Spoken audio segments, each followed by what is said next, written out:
The transfer portal is going crazy right now with players going in and out all over the nation, and Boston College is not immune. We'll talk about who's in, who's out, and everything in between on today's show. You are Locked On Boston College, your daily podcast on the Boston College Eagles, part of the Locked On Podcast Network, your team every day.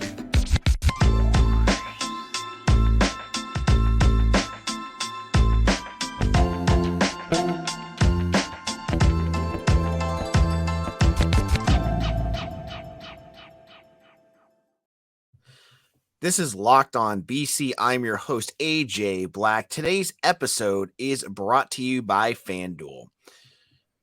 To make every moment more, right now, new customers get $150 in bonus bets with any winning $5 moneyline bet. That's $150 if your team wins. Visit FanDuel.com/locked on to get started.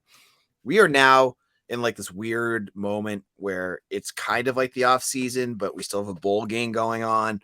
And there's going to be roster movement, and we're going to talk about it because the transfer portal opens up on December 4th, but that doesn't stop players from announcing that they're going to be entering the transfer portal. And to talk all about that and to talk about expectations about BC football, we have Mitch Wolfe. Mitchell Wolfe of Eagle Insider, excuse me. Mitch, how's it going? It's going well. I just finished putting my name in the transfer portal as well, looking for a big NIL bag from somewhere else. So we'll see where that takes me. So big news to start the day. So just so you guys kind of know how things are going, players have, what would you call it? Like exit interviews almost? Yeah, that's a good word for it. An exit interview with coaching staffs where they are, a lot of times they're graduates and they have the opportunity to come back, or the staff kind of talks to them about their role or whether they, if they're graduated, whether they want them back, and they kind of make a plan whether they're going to enter the transfer portal or what they're going to do. And a lot of these moves that you're going to hear about in a second are not because Jeff Hafley stinks or this team stinks. At least most of what you're hearing it has nothing to do with that. It's not the principal reason, at least. No, it's because they're looking for playing time. They're going to try to find a better situation. Most of these kids have graduated, so it makes sense for them just to go try someplace else.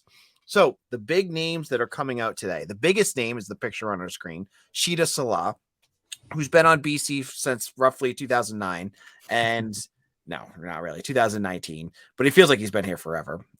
And we'll talk a little bit about him in a second, but defensive back Jason Scott. We had defensive lineman Josh Hardy, running back Andre Hines, who became a darling to BC fans for 4 runs that he made. Mm-hmm. And am I missing somebody? Not that I can remember, yeah, I think or, that that we can officially report yet. Yeah. And I can say, and I have buzz about it up on Eagle Insider. You can get 75% off right now. So there are more players coming, but this is the lay of the land now. This is not like a condemnation of Boston College. I'm being honest with you, because look at every other school. No matter what school it is right now, they're all getting hit with this. Some of the bigger schools aren't, but it's going to happen in the next they probably are, because some of those bigger schools, they, for a guy who is kind of in a similar situation to some of these guys we mentioned, like a guy like Josh Hardy, who played all of 5 special team snaps last year. Yep. So, if you're a guy who came into, say Georgia or Texas A&M or somewhere, and you were a 4-star and they said, oh, you're going to play a lot, and you didn't, then you say, okay, I'm 2 years in and I'm not really getting playing time. Then you start exploring your options elsewhere. And you kind of get that sense by that exit interview with the coach. Say, hey, like, listen, we really like X and O guy, and we think that we think he's going to be our starter, and so we don't really see a role for you outside of this in the immediate future. And then it's kind of up to the player to decide. This is kind of how I understand it goes. It's up to the player then to decide, hey, do you want to kind of take this deal or try your hand in the portal? So for a guy like Jason Scott, who played very sparingly, mostly on special teams, has been here a while, and like you said, has graduated. He's not really going to play much more at BC, obviously. So he says, hey, I'll probably transfer down to a G5 school or an FCS school and see if I can get some playing time there, and maybe kind of, at this point, you kind of probably have an idea of whether you're going to make it to the next level or not. And say, well, maybe I can, catch fire for a year and get some interest, or move closer to home and get a graduate degree from that institution, something I want to specialize in, or there's a whole host of reasons. But like you said, the exodus that's happening and going to happen is not, this program is falling apart. I don't know. Obviously, it's a disappointing year, but it's not because there's a lot of other reasons that go into it. And obviously, every player has their own individual story that kind of influences their decision making in this process. And I also think another common thread I see with fans is it's NIL. These players, it's not NIL. They're not gonna. These are not players that are gonna go and find bags of money somewhere. You know what I mean? Like that again. I honestly think what you said, Mitch. Like they've kind of maxed out what they can do with this program. Jason Scott. And for a guy like Josh Hardy, maybe not. Maybe he is, and it's I think somebody mentioned on the board that it's kind of him telling you weren't able to crack the rotation in this defensive line. But he just kind of needs an opportunity somewhere else where he is going to play. So he'll probably, I forget where he's from off the top of my Maryland. head. Thank you. Yep. So probably not Maryland, but could transfer back to one of the smaller Virginia schools, maybe Temple, something like that, where say get some more playing time, at least get some more snaps under your belt, and then maybe you can prove yourself. And we see guys, by the time if he plays for a little bit at a lower school, he could graduate from there and then transfer again up to a slightly bigger school and, see if he can, prove himself at that level. But yeah, it's a lot of moving parts. Yep. And just as a final thought too, with all these moving parts, there's going to be players coming to BC and, there's been a couple offers out already. There was a tight end. We have a whole story up about him from Harvard who had 70 catches, I think, over the last couple of years for the Crimson Tide. Not Crimson Tide, the Crimson, excuse me, Jesus. And there's a new offer out to an offensive lineman from North Dakota. So you're seeing BC, they're already making moves. And I think this also brings back to the point, I think, while we're talking about this, that it looks clear to me that Jeff Hafley's not going anywhere. Mm-hmm.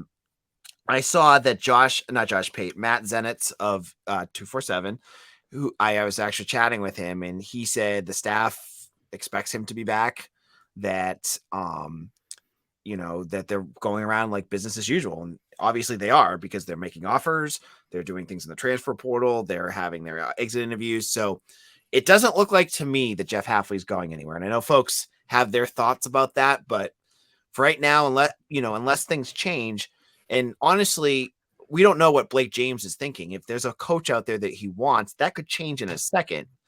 But right now, it does not look like there's going to be a coaching change. Yeah, I think I was thinking, but if we reach the end of Monday and there has been a change, we saw Middle Tennessee State part with Rick Stockstill, who's been, I'd say he's been an institution there, to put it lightly. He's been there for like 18 years or something and built that program pretty much out of nothing.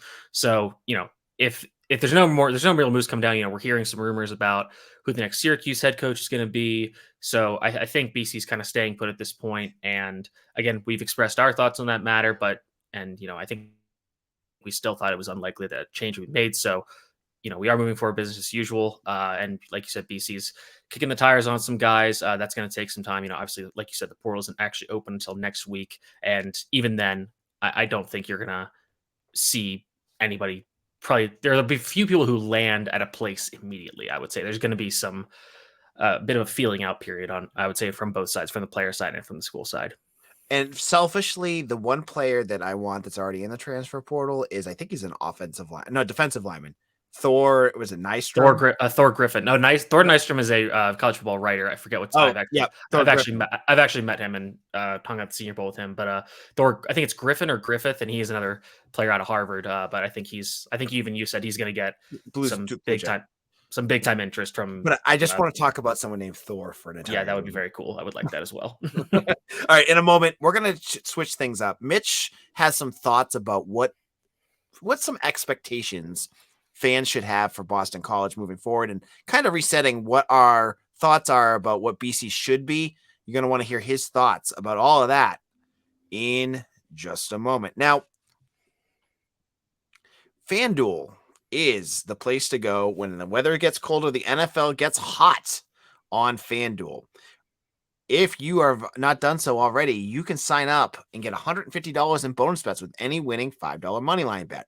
That's $150 if your team wins. If you've been thinking about FanDuel, there's no better time to get in the action. The app is so easy to use. There's a wide range of betting options, including spreads, player props, over-unders, and more. I decided, Mitch and I have been joking about doing the over-unders a lot in those Big Ten games, but I decided to do it with the Patriots because the Patriots and Giants, I went under on that because that felt like a Big Ten kind of game in general, and it ended up being that way. And I got all that good deals up on FanDuel. So go to FanDuel yourself and visit FanDuel.com/lockedon and kick off the NFL season with FanDuel, the official sportsbook partner of the NFL. Now, you are in the process of making hirings. You need to get the best people available for your business. And the best place to do that is on LinkedIn. LinkedIn has everything you need. All you got to do, you get your job. You're looking for a manager for your company. You want someone with strong communication skills, someone who's organized. You put all those into your job descriptions. You make the purple hashtag hiring frame. Boom, you're going to make it easy. Hiring is easy when you have that many quality candidates. So in fact, that 86% of small businesses get a qualified candidate within 24 hours on LinkedIn. LinkedIn knows that small businesses are wearing so many hats and might not have the time or resources to hire. And thankfully with LinkedIn, the process is intuitive, quick, and easy. So post your job for free at linkedin.com/lockedoncollege. That's linkedin.com/lockedoncollege to post your job for free. Terms and conditions apply. This is Locked On BC. I'm your host, AJ Black. I'm the editor and publisher of Eagle Insider, and I'm joined by Mitchell Wolfe, our staff writer on Eagle Insider. And right now, if you're listening to this, you can get 75% off an annual membership to our site. Mitch does game films. He does all sorts of football analysis you're not going to find anywhere else.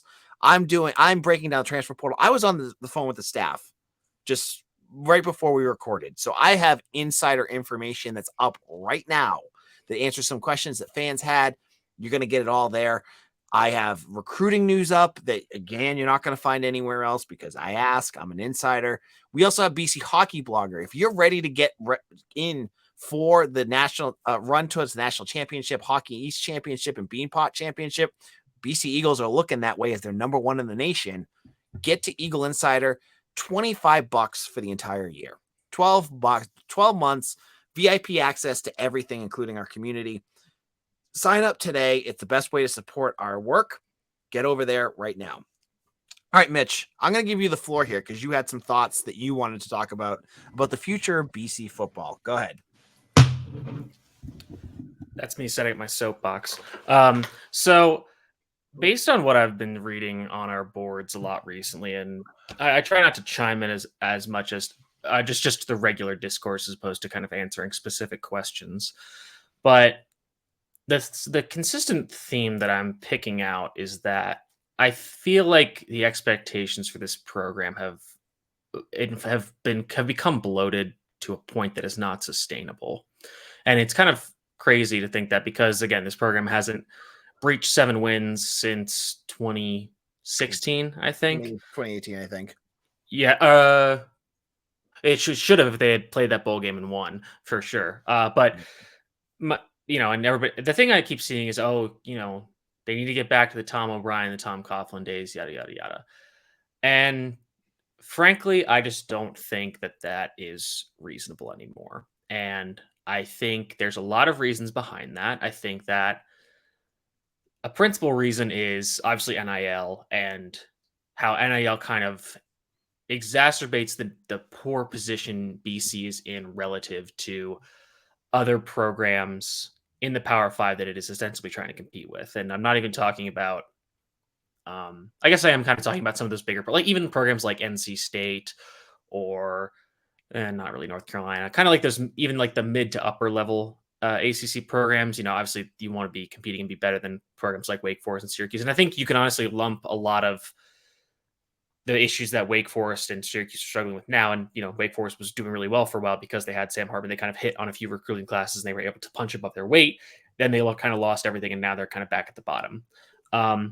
So I feel like we need a reset with this program because I think that in this new landscape of college football where BC, regardless of anything, BC is going to be behind the 8 ball just because of the raw number of alumni that they have that are interested in athletics and willing to donate. If you think about like the huge NIL schools like Texas A&M and Miami and Tennessee and USC and all that. Yeah. You have so many more alumni with so much more capital that are just going to be able to change how those programs work. And right now, NIL is extremely a wild, wild west landscape. And by my personal conspiracy theory, and I don't even know if it's really a conspiracy theory, is that the NCAA has purposefully dragged its feet on NIL to create a bubble scenario, almost like kind of like the cryptocurrency bubble that we've seen over the last few years, to the point that all the schools, all their fans hate it, and they're going to want to go back to the old ways. And that's kind of the NCAA's gambit. And frankly, I think they're going to lose that gambit eventually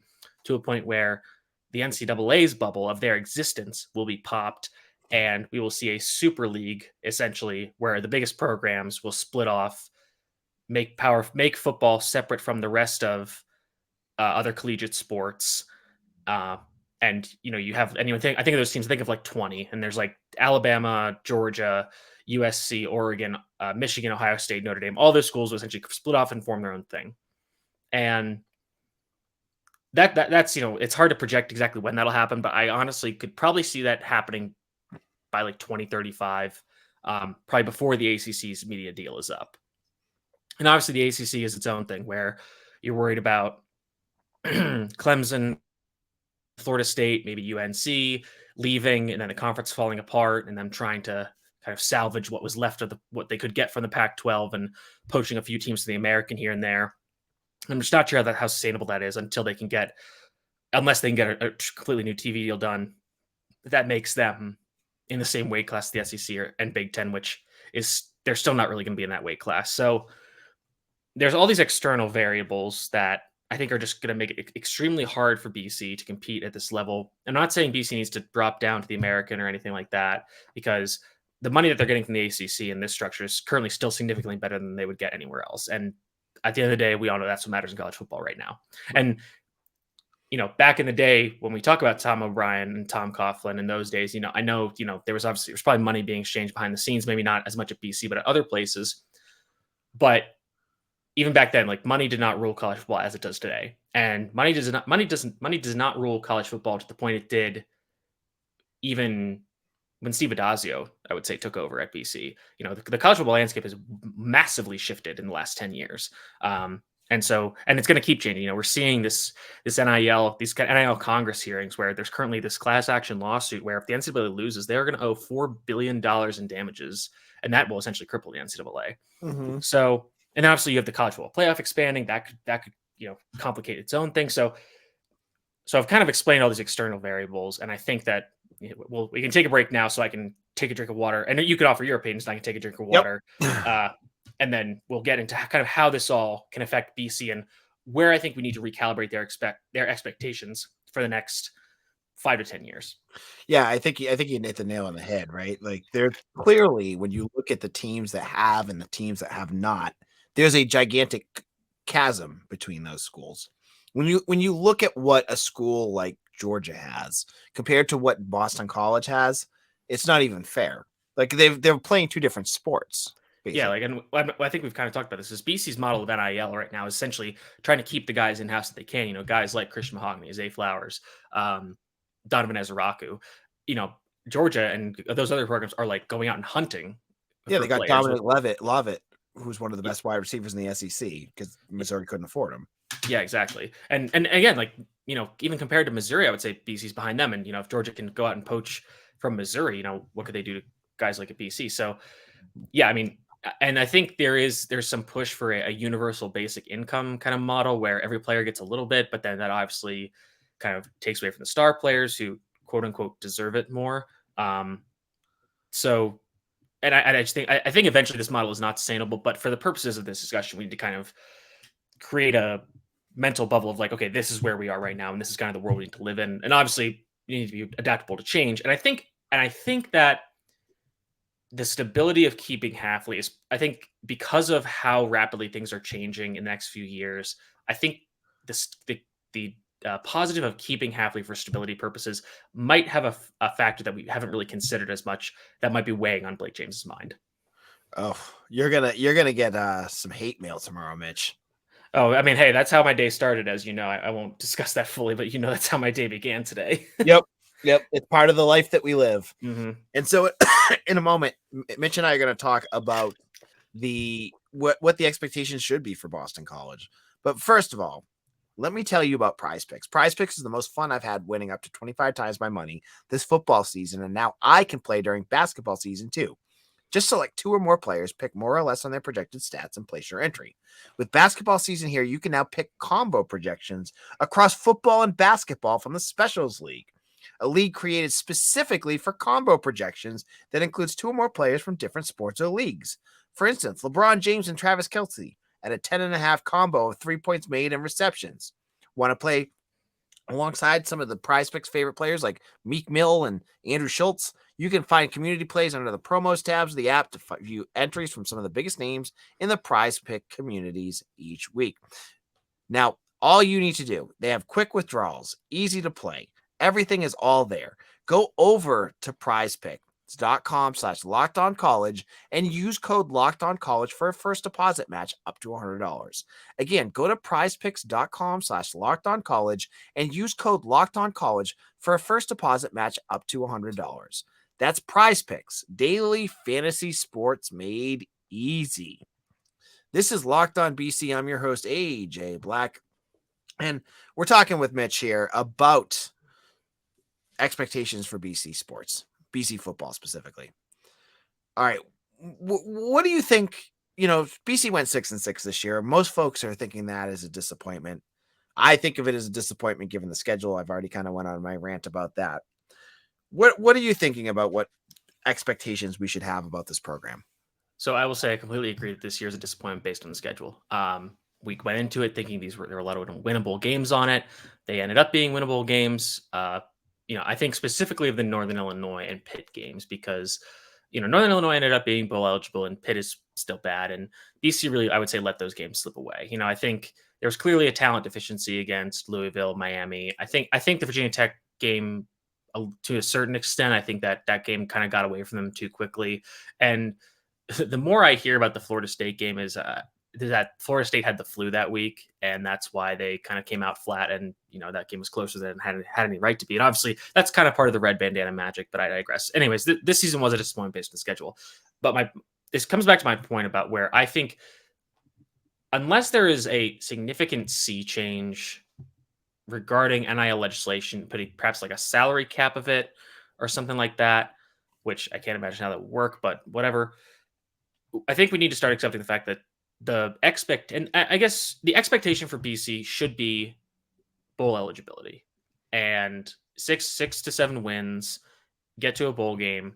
And I think that just based on where they are in the ACC at this point, again, where they are with the talent relative to the other programs, that needs to be our expectations because I think just, compared to what the big, and obviously I wasn't alive for most of that, and I certainly wasn't following BC football as close as I am now. But from what I understand, I just think that the way the Big East was back then, it was, and even early in the ACC, it was just a more winnable league. And I think that there's again a lot of reasons why kind of BC has kind of fallen to this point. I think you could go back to saying kind of the Spaz years kind of let the foundation crumble, and there's been attempts to build it back with both Daz and Hafley, and the efforts have been mixed. But I think that my point is at this point now, for I think everybody, for fans' sanity, and I think a big part of it is I see just so much negative language on the board about embarrassing, pathetic,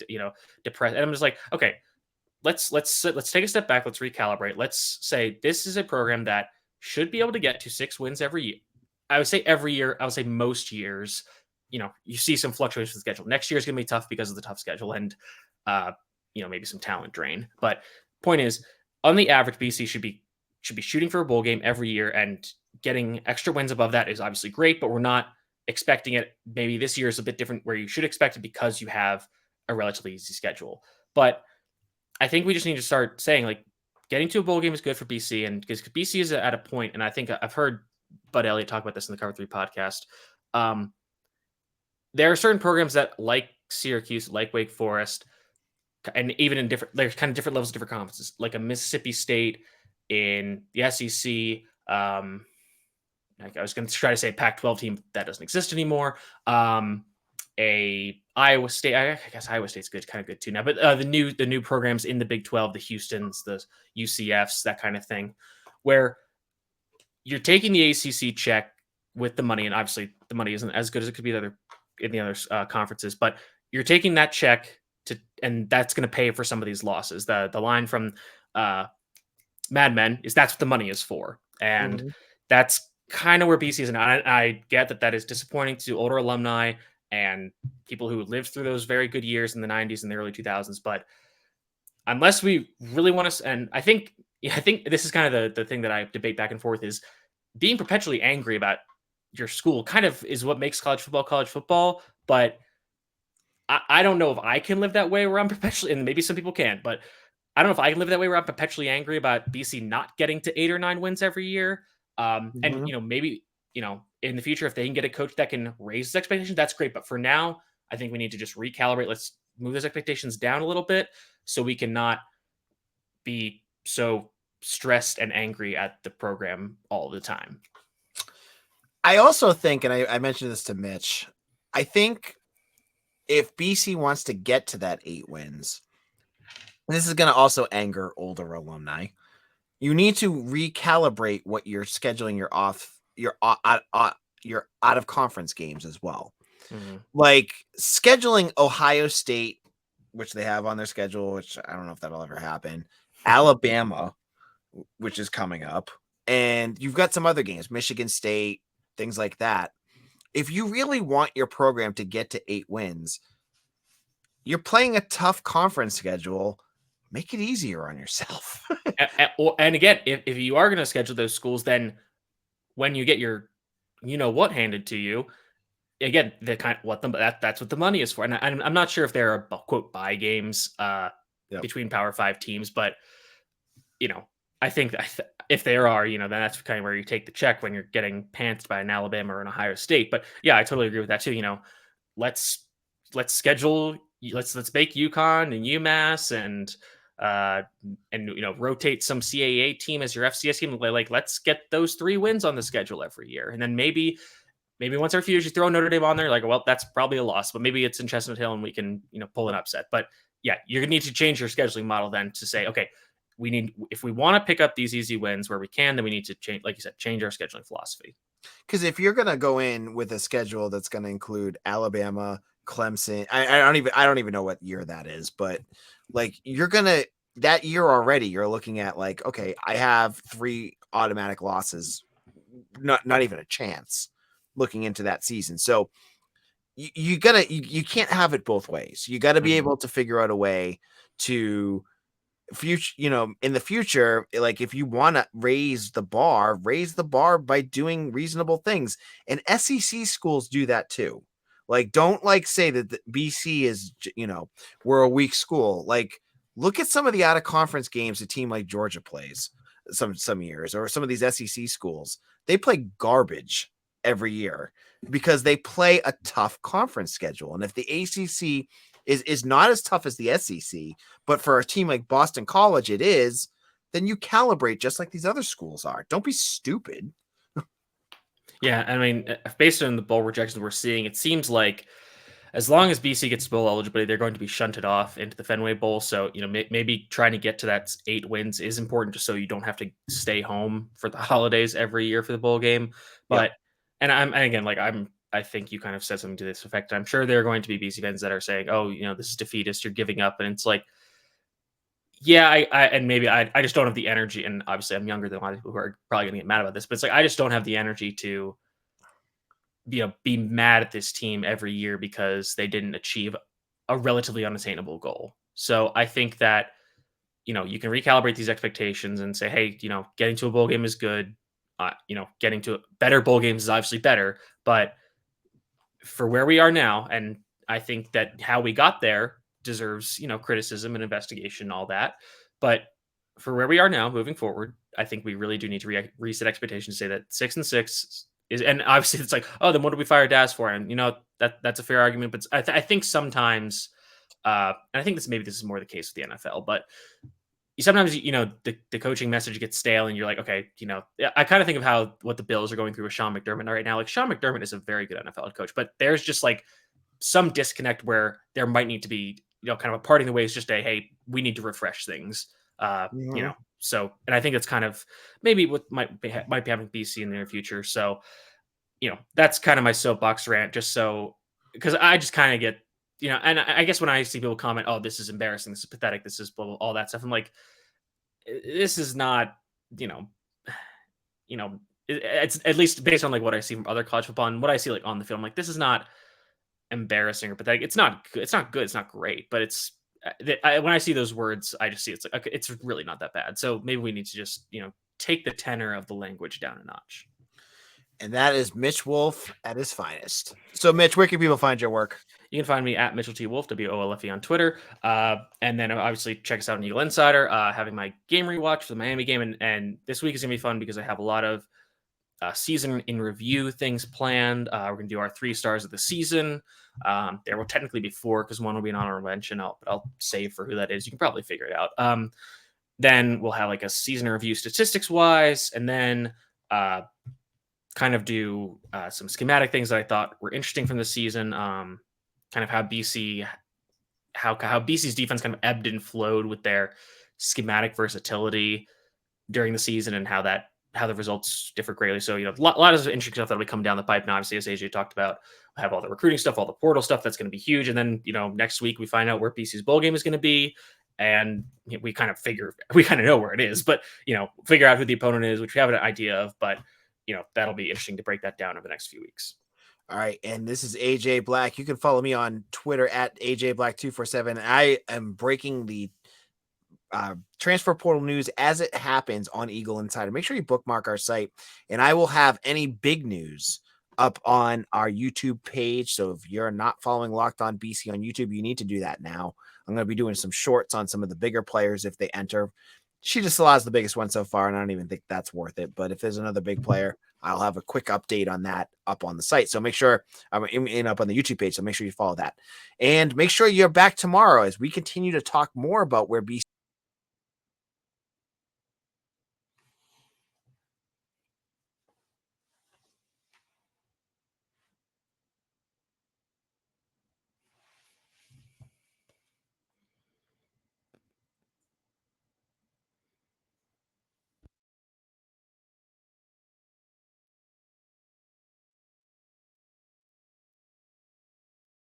Mitch, can you hear me?